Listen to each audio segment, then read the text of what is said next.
이 아침에도 하나님의 평강, 하나님의 은혜, 하나님의 사랑이 풍성하시기를 원합니다.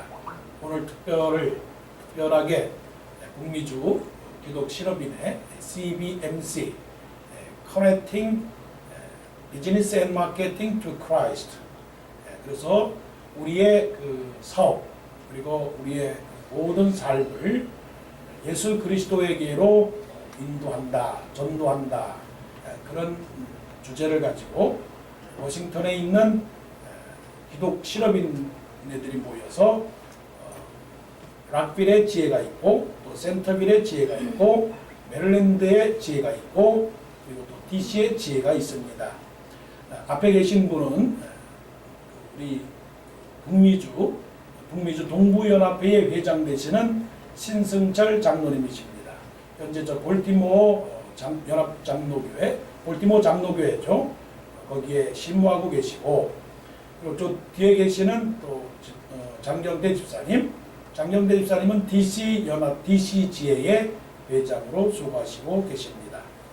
락빌 지회의 김진기 장로님, 그리고 센터빌 지회의 유시환 우리 회장님, 그리고 또 메릴랜드의 윤은석 우리 회장님이 계시는데 오늘 아마 오실 것 같습니다. 그러니까 이렇게 또 함께 기도에 동참을 해주셔서 참으로 감사를 드립니다. 우리가 어떤 사람이었느냐 하는 우리의 사람의 본질이 무엇이었느냐 하는 것과 그리고 우리가 현재 어떠한 모습인가, 과거와 현재, 그리고 앞으로는 우리가 어떤 목적과 어떠한 뜻을 가지고 살아가야 되느냐 하는 문제를 오늘 말씀 속에서 사도 바울이 로마 교회들을 향하여 편지를 하고 있습니다. 우리가 어떤 사람이었느냐 하는 것은 세 가지입니다. 우리는 죄인 되었었다. 우리가 죄인 되었었다. 또 우리가 연약했었다. 그래서 6절에 우리가 아직 연약할 때에, 그 다음에 8절에 우리가 아직 죄인 되었을 때에, 또 10절에 곧 우리가 원수 되었을 때에, 우리의 과거의 모습은 연약했었고 죄인이 되었었고 그리고 원수가 되었었다. 이것은 누구하고의 그런 관계냐? 하나님하고의 관계 속에 그렇게 되었다 하는 겁니다. 그러면 연약함과 죄인과 그리고 원수가 된 이 세 가지를 통틀어서 하나님과의 관계 속에서는 통로가 막힌 관계였다. 통로가 막히게 되면 그것은 화목치 못한 관계였다 하는 겁니다. 평화를 이루지 못한 관계. 그러면 하나님과 평화를 누리지 못한 관계는 결국은 하나님의 진노가 머물 수밖에 없었던 관계다 하는 것을 말씀을 해주고 있다는 것입니다. 하나님의 진노는 그거는 하나님의 형벌이고 하나님의 형벌은 하나님과의 분리를 말합니다. 하나님과 화목하지 못했을 때에 받는 것은 고통이고 형벌이고 지옥입니다. 이것을 다 결국 인간의 죄값으로 말미암아 당한 것이기 때문에 결국 인간은 영원한 버림받아 된 그런 관계였다는 것입니다. 그럼 이 버림받은 관계 속에서 살아가는 사람들에게 있어서 그 상태는 어떤 상태냐? 그럼 과거에는 우리는 어떤 사람이었느냐? 이 세상 풍속을 쫓고 또 허물과 죄로 죽었던 우리의 모습이라는 것입니다. 이 사람은 다 똑같은 사람으로 보이지만 그러나 다 똑같은 사람은 아니다. 우리 마음속에 두려움과 걱정과 근심과 그리고 여러 가지 그 외로움 속에 살아가는 사람들도 있고 그러나 그 반대로 화목하고 행복하고 즐겁게 살아가는 사람들이 있다라고 하는 것입니다. 사도 바울은 이렇게 화평하지 못한 관계 속에서 살아가는 그 사람들에게 하나님과의 화평의 길을 열어주어서 우리가 그것 때문에 하나님과 관계를 다시 맺었다라고 하는 것을 말씀을 하고 있다는 것입니다. 그러므로 우리가 믿음으로 의롭다 하심을 받았으니 우리 주 예수 그리스도로 말미암아 하나님과 더불어 화평을 누리자. 하나님과 더불어 화평은 그냥 되는 것은 아니다는 겁니다. 자, 사람과의 관계에 있어서 화평하지 못하면 어떻게 하면 됩니까? 그저 잠시 대화를 갖고, 잠시 만남을 갖고, 잠시 식사를 하고, 잠시 다시 한번 교제를 갖게 되면 사람과의 관계의 화평은 쉽게 이루어지게 되는 것입니다. 그런데 하나님과의 화평은 그냥 되는 것은 아닙니다. 하나님과의 화평을 이루지 못하는 가장 중요한 이유는 죄라고 하는 그것을 걷어내지 않으면 하나님과의 화평을 이루지를 못하게 되는 거예요. 그러면 죄값이라고 하는 것은 사망이거든요. 그러면 하나님과의 화평을 이루기 위해서는 반드시 어느 누구가 죽어야 되는 겁니다. 그래서 아담과 하와가 세상으로 쫓겨났고 그 아담과 하와의 본질은 죽음이라고 하는 사실입니다. 그러니까 우리 모두는 다 화목되어지 못했기 때문에 다 죽습니다. 여자나 남자나 노인이나 아이나. 그래서 우리에게 들려주는 소식들이 다 어떤 소식들입니까? 다 죽음의 소식들이 아닙니까? 이 사람이 죽었다. 이 사고로 죽었다. 이 일로 죽었다. 병으로 죽었다. 다 죽음입니다. 죄익사선 사망이라고 그랬으니 이게 어떻게 합니까?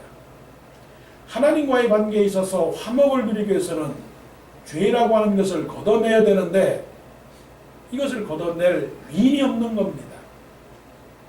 우리 속담에 고양이 목에 방울 달기다 하는 식으로 책임을 있고 해야 할 일은 있는데 그 어느 누구도 마땅히 할 사람이 없어요.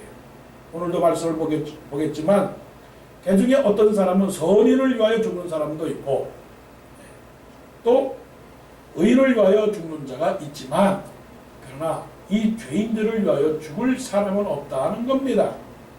왜요? 하나님에게 이 모든 죄를 걷어내기 위해서는 반드시 의인한 사람이 죽어야 되는 겁니다. 의인이라고 하는 것은 죄가 없는 사람이 죽어야 되는 거예요. 또 다른 말로 말하면 한 사람이 한 사람을 죽으면 한 사람만 구원받으니 온 세상의 많은 죄인들을 구속하기 위해서는 대표가 한 사람 죽어야 되는데 그럼 백성의 죄를 사죄하기 위해서는 누가 인사를 해야 되고 누가 사과를 해야 됩니까? 왕이 인사해야 되고 사과해야 되고 백성이 왕이 물러나야 되는 것이 기본이 아닙니까? 그러니까 하나님께서 자기 아들 외아들을 이 땅에 보내서 아들 왕 대신 예수 그리스도를 죽게 하신 것입니다. 그러지 않고서는 이 죄라고 하는 것은 해결되지 않습니다. 그래서 이 사도 바울은 지금 그것을 말씀을 하는 것입니다. 이제 정리가 그런 겁니다. 우리가 연약할 때에, 우리가 죄인되었을 때에, 우리가 원수되었을 때에 하나님과 화평을 누리지 못했습니다. 그것은 바로 죄 때문에 그런 것입니다. 그러나 아무도 이 죄를 담당할 수 없었습니다. 그러나 하나님께서 우리 주 예수 그리스도를 이 땅에 보내서 예수님께서 죄를 짊어지시게 하셨습니다. 하는 게 바로 이것이 요점이라고요. 그러면 우리는 어떤 사람이 되었느냐? 구원받은 사람이 되었습니다. 할렐루야. 그래서 10절 말씀에 보게 되면 곧 우리가 원수 되었을 때 그 아들의 죽으심으로 말미암아 하나님과 화목하게 되었음즉 통로가 생긴 겁니다. 대화의 통로, 언어의 통로, 축복의 통로, 기도의 통로, 관계의 통로, 예배의 통로, 영성의 통로, 축복의 통로가 다 열린 거예요. 새도로. 그래서 예수님께서 말씀하시기를 나는 길이요 진리요 생명이니 나로 말미암지 않고는 아버지께로 올 자가 없느니라. 그래서 예수 그리스도께서 죽으심으로 말미암아 우리가 구원을 얻었습니다. 우리는 구원을 받은 사람들입니다. 이제 현재의 모습은 구원받은 사람들, 예수 믿는 사람들, 은혜 받은 사람들입니다. 자, 이제부터가 중요한 거예요. 누구나 교회를 가고 누구나 성경책을 읽고 누구나 다 크리스찬이라고 말하고 누구나가 다 직분자가 된다고 말을 하지요.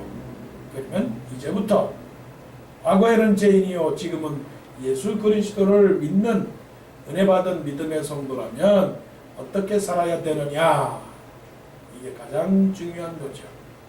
그래서 사도 바울이 이제 어떻게 살아가야 되느냐에 대한 어떤 그 방향을 지금 우리에게 설정을 하고 있는 것입니다. 그것이 2절 말씀이에요. 또한 그로 말미암아 우리가 믿음으로 서 있는 이 은혜에 들어감을 얻었으며 하나님의 영광을 바라고 즐거워하느니라. 하나님의 영광을 바라고 즐거워하느니라. 이 즐거워하느니라 라고 하는 말을 두 번씩이나 앞에서 2절에도 영광을 바라고 즐거워하느니라, 그리고 11절에도 우리 주 예수 그리스도로 말미암아 하나님 안에서 또한 즐거워하느니라. 즐거워하느니라.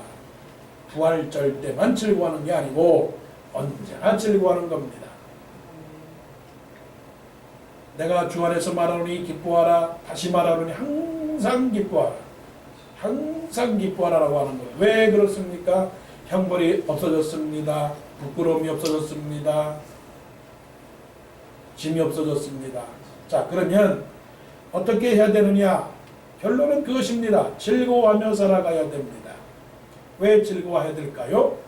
이 세상에서는 어렵고 힘들지만 예수 그리스도의 살아나심으로 말미암아 우리에게 하나님 나라의 영광을 보여주셨기 때문에 그렇습니다. 영광, 영광이라고 하는 단어가 우리에게는 커다란 축복입니다. 영광이 누구의 것이냐? 사람의 것은 아닙니다. 하나님만의 영광이에요.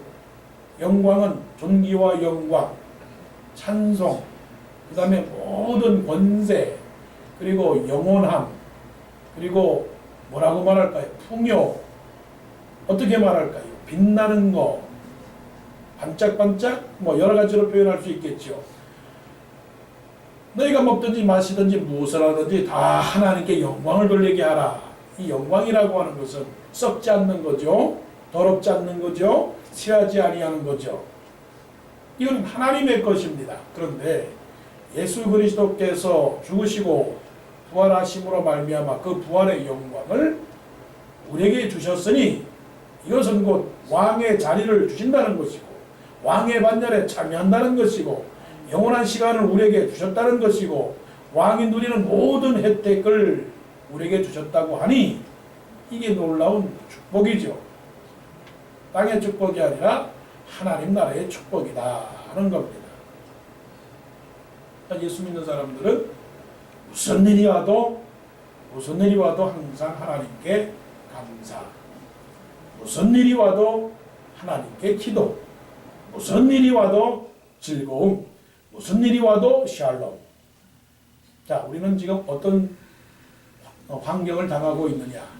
모두가 말하기를 힘들다. 힘들다. 물론 삶은 힘든 것이죠. 그러나 안 힘든 사람이 어디 있겠어요?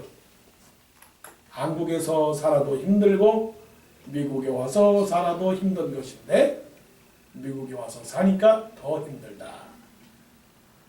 3절에 다만 이뿐 아니라 환난 중에도 즐거워하나니, 환난 중에도 즐거워하나니. 오늘 이 새벽에 주시는 하나님의 말씀입니다.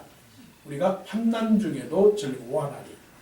힘들고 지쳐서 낭망하고 넘어져서 일어날 일이 전혀 없을 때 우리가 사방으로 위협삼을 당하여도 쌓이지 아니하고 답답한 일을 당하여도 낙심하지 아니하고 핍박을 받아도 버림받지 아니하고 거꾸로 뜨림을 당하여도 넘어지지 아니한다라고 그랬어요. 이게 바로 믿음의 축복입니다. 두려워하지 마세요. 염려하지 마세요. 걱정하지 마세요. 죽을까? 망할까? 실패할까? 염려하지 마세요. 왜 그런지 아세요? 하나님께서 예수 그리스도로 말미암아 우리에게 소망을 주셨기 때문에 그렇습니다. 그 소망이 어떤 소망이냐? 영원한 소망입니다. 예수님은 죽었지만 다시 살아나셨습니다. 썩지 않았습니다. 망하지 않았습니다. 죽지 않았습니다. 그렇다면 예수님이 죽지 않고 살아계신 하나님이시라면 분명히 하나님께서 우리를 지켜주실 것입니다. 내가 너를 사랑하노라. 하나님의 사랑이 얼마나 그냥 풍성하게 부어줬는지 그 사랑을 늘 깨닫고 하나님 앞에 구원받은 자로서 은혜 받은 자로서 담대하게 살아가는 우리 모두가 되시기를 간절히 원합니다. 기도드리겠습니다.